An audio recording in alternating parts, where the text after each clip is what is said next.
Saudi KMCC നേതാവായിരുന്ന അന്തരിച്ച C Hashim ഓർമ്മ പുസ്തകം യാ ഹബീബിയുടെ സൗദി തല പ്രകാശനം സംഘടിപ്പിക്കുന്നു.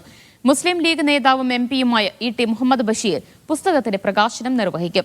സൗദി കിഴക്കൻ പ്രവിശ്യയിലെ പ്രവാസികളുടെ 4 പതിറ്റാണ്ട് കാലത്തെ സാമൂഹിക സാംസ്കാരിക ചരിത്രവും വളർച്ചയും ചർച്ച ചെയ്യുന്ന പുസ്തകം കൂടിയാണ് യാ ഹബീബി എന്ന് സംഘാടകർ പറഞ്ഞു.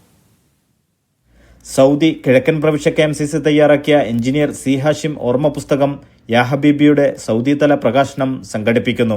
വ്യാഴാഴ്ച രാത്രി ദമാം ഫൈസലിയയിലെ ഓഡിറ്റോറിയത്തിൽ വെച്ച് ചടങ്ങ് സംഘടിപ്പിക്കുമെന്ന് സംഘാടകർ വാർത്താസമ്മേളനത്തിൽ അറിയിച്ചു. മുസ്ലിം ലീഗ് അഖിലേന്ത്യാ ഓർഗനൈസിംഗ് സെക്രട്ടറിയും MP-യുമായ E.T. മുഹമ്മദ് ബഷീർ മുഖ്യ അതിഥിയാകും. Eram holding CMD doctor Siddique Ahmed, CP Saidalavi എന്നിവരും ചടങ്ങിൽ സംബന്ധിക്കും.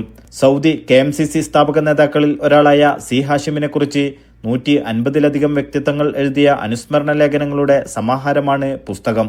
ഓർമ്മക്കുറിപ്പിനപ്പുറം സൗദി കിഴക്കൻ പ്രവിശ്യയിലെ പ്രവാസി സമൂഹത്തിന്റെ 4 പതിറ്റാണ്ട് കാലത്തെ ചരിത്രവും വളർച്ചയും വിവരിക്കുന്ന കൃതി കൂടിയാണ് യാ ഹബീബി എന്ന് സംഘാടകർ പറഞ്ഞു. ഭാരവാഹികളായ മുഹമ്മദ് കുട്ടിക്കോടൂർ, ആലിക്കുട്ടി ഒളവട്ടൂർ, സിദ്ദീഖ് പാണ്ടികശാല, മാലിക് മക്ബൂൽ, റഹ്മാൻ കാര്യാട്, OP ഹബീബ് എന്നിവർ വാർത്താസമ്മേളനത്തിൽ പങ്കെടുത്തു. Media 1 Dammam.